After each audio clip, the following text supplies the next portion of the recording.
Sir, sorry po. Napag-mix-mix po namin yung documents. Ano bang gumugulo sa isip ninyo? Nung isang araw pa kayo ganito. May balikbayan relatives po kasi ako sa bahay. Ako po yung nag-aasikaso sa kanila kasi senior citizen na po yung nanay ko. Hindi ko naman po sila pwedeng pabayaan kasi sila po yung nagpapaaral sa mga kapatid ko. Ako naman po, kararating lang ng asawa ko galing Saudi. Ako, alam nyo ha, you compartmentalize. No? Huwag niyo pabayaan magsapawan ang problema ninyo sa bahay at dito sa trabaho and vice versa. Sige na, ako nang bahala rito.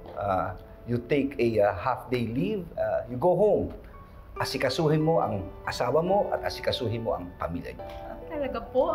Sige na. Maraming salamat po, Attorney Abalos. Hindi po. Sige na.